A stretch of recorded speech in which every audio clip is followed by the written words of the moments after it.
I'm Tanya Driscoll, and this is video 3 of the second webinar about critical thinking. Okay, idea number 3, discussions and debates. It sounds so good in theory, right? But then when you really try to do it, or you're thinking ahead of doing it, you're thinking, wait a second, how am I going to get all the kids to participate? And how am I really going to make this productive and professional? Because I'm going to have kids who don't behave right. They're not going to pay attention. If I gave kids the freedom to just talk, they're going to say rude things to each other, and this is going to be an absolute disaster. Okay, get out of that mindset. Get out of that mindset. You have to believe that you can do this and that your students can do this. You believing, remember, is the first step. So this is scary. This is the scariest one, I think, personally, but it can absolutely happen. And let's talk about how we can make this happen. Okay, first of all, you need class norms. I mean, you're going to have a culture in your classroom that is accepting, that's creative, it's safe, people are respecting each other, and we all know that is not always easy, right? But one way we can do this is by setting up class norms, okay?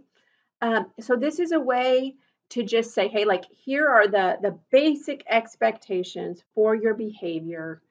And it can be like in class always, or it could be, say, like, just when we do discussions, really, like, it's so important that you at least do these things, please, right?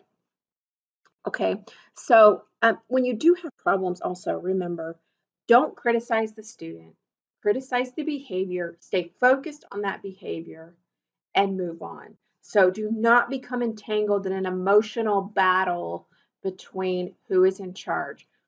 Address the behavior. This is not what you're supposed to be doing. Here's what I want you to do, and go from there. Don't criticize the student. That's how you can address negative behavior and still keep that culture of kindness in your classroom. So here's an example of classroom norms, okay? You could say, okay, it's required that you sit within a circle, right? If you're going to have a discussion, everyone needs to be facing each other. So this is going to be kind of like a circular oval type of setup. And every kid has to sit within that circle. As a student, you need to try to understand what someone else is saying. Try to balance your speaking and listening. Think before you speak. Maybe if you have someone who talks a lot, hey, let 2 other people talk before you decide to talk again. That's a good guideline. Do not interrupt when someone else is speaking. Look at the classmates when you're speaking, not at the teacher. And so actually I'm going to give you some strategies for how you are going to remove yourself from this discussion, because they're going to want to talk to you. Don't yell, but speak clearly. Personal experience isn't enough. You always want to connect your ideas to a bigger example or some kind of evidence. Restate another's point before you argue your own point, just for clarity, right? And always be looking for the best solution, even if it's different from yours. I mean, this is just an example. It really depends on your students. It depends on your class. Maybe you just have 3 norms, and maybe they're very basic. So this is just an example to kind of get you started, right? And also, be prepared to defend this when you're there might be a student who challenges you, or doesn't like it, or why do we have to do this. You can go all the way back to the Chinese philosopher. I think we say his name, Confucius. You know who I'm talking about, right? Confucius maybe is what it is, but anyway, he said that the sign of an educated individual is the ability to have manners, and to stay calm, and to have a good, professional kind of argument. This goes way back when. That is the sign of an educated person. And all your students want to appear to be an educated person. So maybe you could use that to pull them in. Okay, now, how are you going to increase the participation? Well, of course, you can do this using rubrics and giving feedback, which we're going to cover here in a minute. But you might have a tendency to want to kind of like force it. Like, this is worth a grade. It's so many points. You'll never pass if you don't. Don't try not to do that. That's going to destroy that creative flow. And in fact, there's really some debate about whether a discussion should even be part of a student's grade, because for some kids, speaking is going to be very, very difficult. So you can decide what the best thing is for your students, but you don't want to force this. You want it to be really natural. So what you can do is, before you even ever do any discussion, you can have kids decide, are you a talker or are you a listener in general? What are you? And then put all the talkers on one side and all the listeners on the other side, and have them just discuss among each other, like, why do you talk so much? Or why would you prefer to listen? Get these reasons out there. And then bring them the whole class back together, have them share their insights, like, why is it someone talks so much and someone listens so much? So that they can really like understand where everyone's coming from. And then tell them the goal is to balance listening and speaking. It's like the yin and the yang, right? You have to do both to really be an educated person and to really understand perspective and points of view. And to really convince other people of your ideas, you really need this balance of listening and speaking. And so this can just help kids to be thinking about how they participate, and so anyway, it can help discussions feel more natural. Try it out. I think it's a great idea. Now let's talk about rubrics. Okay, this right here is called a spider web, and this is a really, really cool idea. What you do is you put everybody's name. So you've got your circle of students, okay, and you give them the expectations, and you tell them, I'm now going to sit over here to observe you. I'm not part of this.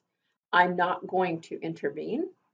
You're going to handle this discussion. And the first time, no, it's not going to go great. And you're going to go give them feedback in the end and say, like, hey, here's what I really loved and here's what I didn't love. But basically, you go off, okay?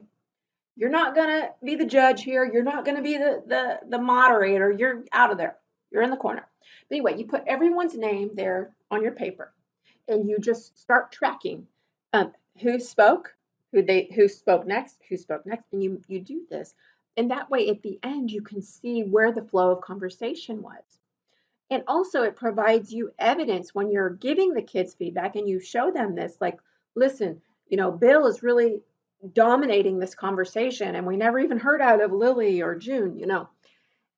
And it just helps kids to see kind of like how that conversation, and it really helps you actually more than anything to give that feedback. You really want a balanced spider web, which is what this one is, very, very balanced. There's a real balanced amount of speaking and listening going on. So that's what you're going to be doing, and you can be making notes by the side, like who was using evidence, who said something rude, uh, uh, you know. Okay. Also, you'll want to give kids, you've got the norms, right? But also you could turn those norms actually into like a rubric, and you could say, okay, like, here's what I need to see. I need to see that you speak, that you refer to some kind of evidence from the text, that you, at one time or another, build off what someone else says. You ask a question of someone, you actually use someone else's name. That's a good one. Just using someone else's name.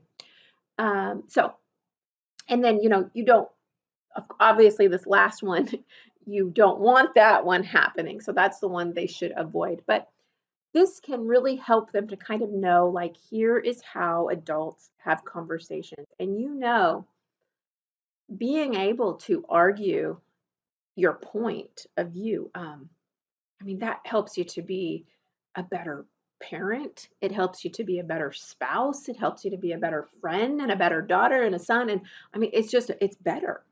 Kids need this. They need this. And so we have to be getting them talking more. It's very, very important. So please try this out.